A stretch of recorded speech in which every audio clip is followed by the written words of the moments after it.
This is KMTV 3 News Now, live at 10. Two big stories tonight, including the Omaha mayoral candidate who was not invited to a forum to talk about the issues.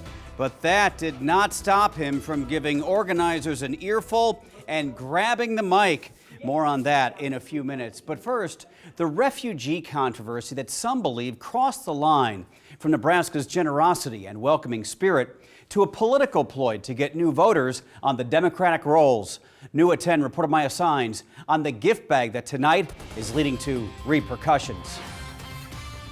Nebraska Secretary of State John Gale says tonight his office is investigating whether election laws were violated by the Nebraska Democratic Party when it sent voter registration forms in gift baskets to newly resettling refugees here in Nebraska. State Senator John Morante of Gretna is calling for Douglas and Lancaster election offices to ensure no non-citizens are registered to vote after the Nebraska Democratic Party sent out about 50 welcome gift baskets to refugees this month, which included voter registration forms. Morante says the state Democratic Party needs to be accountable, and he wants it to release a list of all refugees who might have been able to register to vote using those forms. Timing is of the essence because both Lincoln and Omaha have city elections next week. So we need to identify now whether any non-citizens are on the voter registration rolls. Nebraska Democratic Party Chair Jane Klebb says her party did send welcome baskets to two refugee resettling agencies, Lutheran Family Services of Nebraska and the Refugee Empowerment Center, but says her party did not break any laws. No voter registration forms made it to refugee families, since both nonprofits take out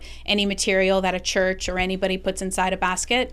So there's no list of refugees, which is what Senator Morante asked for. We simply wanted to make sure that refugees felt welcomed in our state and started to understand the civic participation process that our country provides. Morante says if the Democratic Party is unwilling or unable to supply election commissioners with a list of people who received the care packages, he is determined to find another avenue to ensure no non-citizen refugees are registered to vote. She has said at this point that no such list exists.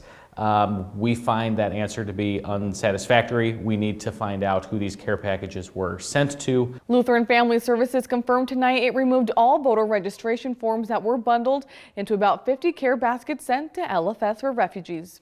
Reporting from the studio, Maya Signs, 3 News Now. Tonight, the death penalty hearing for Creighton killer Anthony Garcia will go on as scheduled. Judge Gary Randall ruled that Garcia is competent. Last fall, a jury convicted him of killing Thomas Hunter and Shirley Sherman in 2008 and Dr. Roger and Mary Brumbach in 2013 as revenge for the Creighton Pathology Department firing him. The judge previously sent Garcia to the Lincoln Regional Center for a mental evaluation. As the court said, he's been evaluated 3 times and another time by one of their own people and has been found to be competent in each one of those. There's no evidence to show on the record anyway that he's incompetent, and so it's time to proceed. Dr. Garcia? The judge went as far as to call this a Hail Mary attempt by the defense to stop the hearing. That death penalty hearing will begin on Thursday. New at 10, we're learning tonight the Omaha lawyer assigned to the Garcia case is leaving his firm to join the Mata law firm in Chicago. The Matas handled Garcia's murder defense. It was Jeremy Jorgensen, that's him on the right, who was their local sponsor so they could practice law in Nebraska. Jeremy Jorgensen was a partner at Jorgensen, Reed and Vandenbosch. Now, your Weather Alert First Forecast. It's cloudy and dry right now outside, downtown, around Midtown, even Happy Hollow, from Elkhorn to the south over La Vista and Papillion, but that's about to change. Notice down to the south that radar is showing the rain beginning to pick up in Beatrice and York, and all of this is moving to the east-northeast.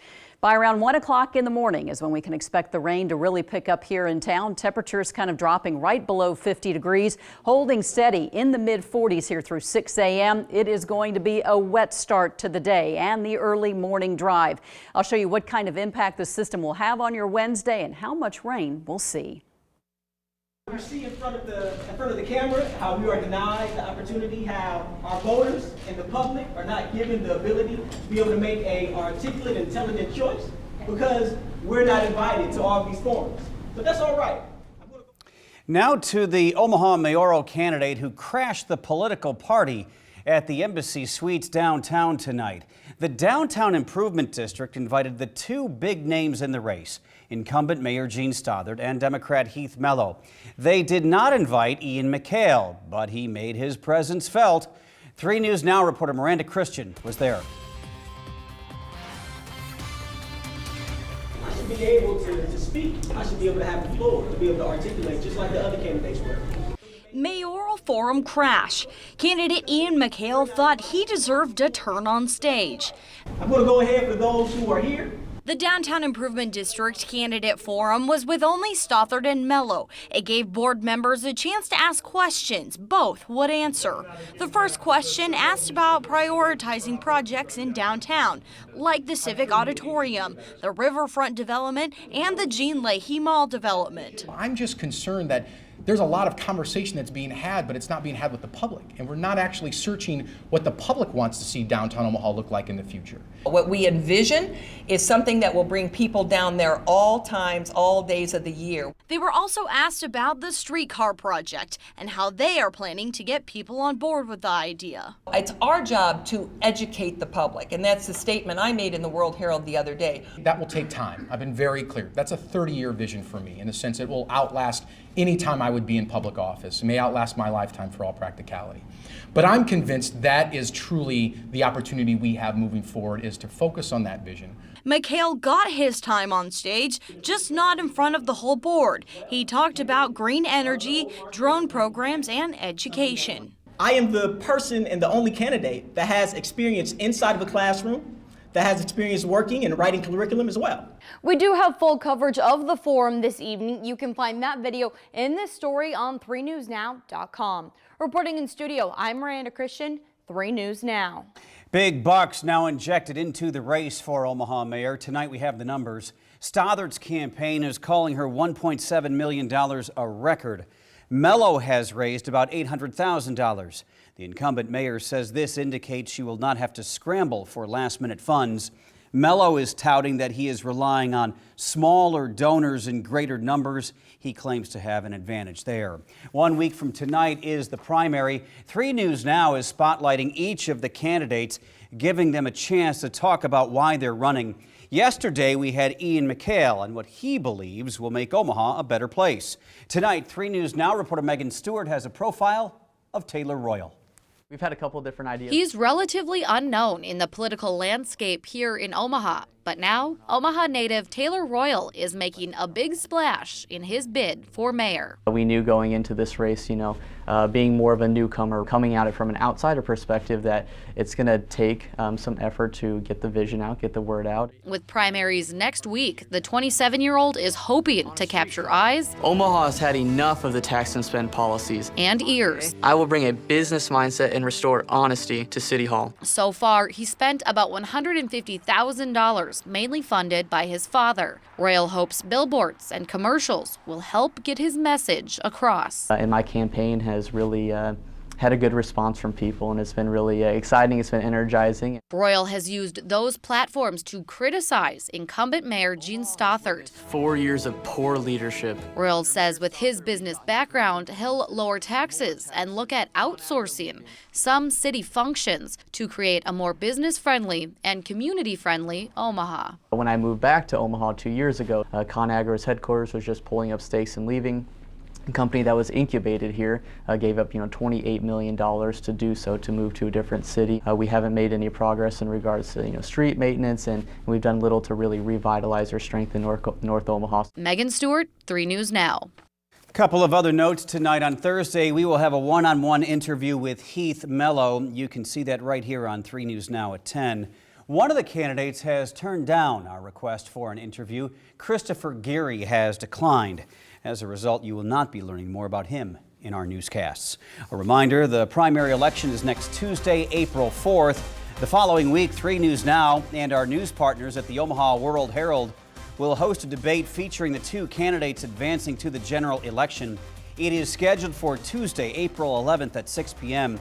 For more stories about the mayoral candidates, stay connected at 3newsnow.com.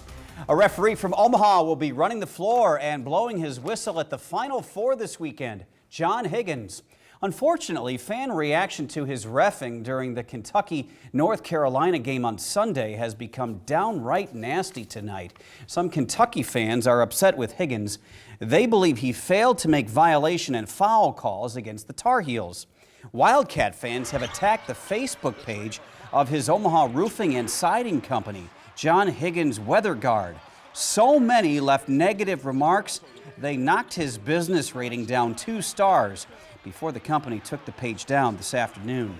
3 News Now dug deeper. Today we talked with Omaha's other famous referee, the NFL's Clete Blakeman. He believes Higgins is an excellent ref. You might remember Blakeman became an internet sensation, nicknamed the Hot Ref after this, officiating the Super Bowl in 2016. He says NFL security will step in when fans make a verbal, email, or social media threat. Blakeman tells 3 News Now in every game, 50% of the fans are happy, 50% are upset.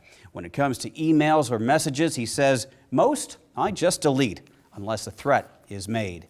He adds, I love people's passion, so I understand unless there's a threat, I don't take it personally. An Omaha icon, the Dodge Street pedestrian bridge at Memorial Park, will have a new look. The City Council okayed about $340,000 in funding to fix it up this summer. Crews will remove the original 1968 lead-based paint while sandblasting and recoating the steel. Please come to the microphone. I think it's important to have the access of the bridge. Without that, I think it's dangerous. Dodge Street's very dangerous. And for the kids, it's a necessity. And it needs to be redone. And it's a community building. You know, that's a bridge that we really need to build in the community. The color is going to be surf green to keep it a landmark in the city. It also will have signs at the base explaining the history and significance. Now an update on that $5 billion deal that would see Bass Pro take over Cabela's. Earlier this month, the outdoor retailer announced it will also close its call center in Sydney. Tonight, Lincoln-based Sand Hills Publishing says it will open a new office in Sydney and plans to hire some of the laid-off workers from Cabela's. It is unclear how many jobs will remain if the Bass Pro mega deal goes through. A reminder tonight for students and parents of Omaha Northwest High School, there will be no school tomorrow because of power outage difficulties there. The electricity was on the fritz today, so administrators are giving OPPD more time to fix the problem. Police under attack, this time in South Florida. The brazen shooting, the officers' injuries, and what they were staking out. Next. This is wild. This is really wild. And this is really, really wild. 50% off suggested retail on furniture, carpet, and area rugs for 2 wild days at Nebraska Furniture Mart. Choose from hundreds of stylish sofas, chairs, and more. Love some new carpet? Check out our huge selection. Even add a colorful area rug. All 50% off suggested retail with no limits and 20-month financing. Go wild and save during back-to-back wild days, Wednesday and Thursday at Nebraska Furniture Mart. This spring, pick your power. Steel fuel-powered equipment is the #1 selling brand in America. And the new Steel Lightning battery system delivers the power to do more on a single charge. Right now, you can pick fuel or battery at a great price. Choose between the fuel-powered FS38 trimmer or the battery-powered FSA45 trimmer. Both starting at just $129.99. Pick your power, then pick up a Steel. Visit steeldealers.com. X. X is that unknown factor. X is provocative. X is where you find the shiny stuff. X is love, and lust, and power, and pomp. This is the X side of infinity. Lease the Infiniti QX60 for $439 a month, or finance at 1.9% APR at your local Infiniti retailer. Join Genesis Health Clubs for just $17 and save $17 every month. The White House is denying it tried to block former Deputy Attorney General Sally Yates from testifying before a House committee investigating Russian influence on the 2016 presidential election. The hearing that Yates was supposed to appear at today canceled. Democrats are calling for Republican House Intelligence Committee Chairman Devin Nunes to recuse himself from the investigation, saying he cannot be impartial. Nunes viewed secret documents on White House grounds and briefed the president afterwards. Same thing as always around this place. A lot of politics, people get heated. President Trump hosted a reception for senators and their spouses at the White House tonight, but made no comment about the investigation. Today, President Trump signed an executive order that will get rid of many of former President Obama's efforts to deal with global warming. Trump says it's all about creating and preserving jobs in the coal industry. Basically, you know what this says? You know what it says, right? You're going back to work. That's what it says. You're going back to work. The order mandates a review of the Clean Power Act, which restricts greenhouse gas emissions at coal-fired power plants. It also lifts a moratorium on new coal leases on federal land. Wells Fargo is paying big to settle a class action lawsuit over that scandal involving millions of fraudulent accounts. The big-name bank will pay $110 million. Workers set up accounts for customers without their permission or signed them up for a product they did not agree to. The bank has fired thousands of employees over the shady sales practices. Wells Fargo CEO John Stumpf quit amid pressure from Washington. 2 undercover police detectives injured in an ambush in Miami, Florida. Look at this. The officers were on gang surveillance when at least 2 suspects approached the unmarked car and opened fire with an AK-47. Glass and shrapnel hit the officers. Police have taken several people in for questioning while they search for the gunman. People who live in Flint, Michigan will get their lead pipes replaced within 3 years. A federal judge approved a deal today to fix the city's water contamination problem at last. The state will pay nearly $100 million for the project and will distribute bottled water in the meantime. And the chances for rain will be increasing throughout the day on Wednesday. It's just going to be a wet couple of days. I'll show you when the rain will begin and how much we're expected to see next.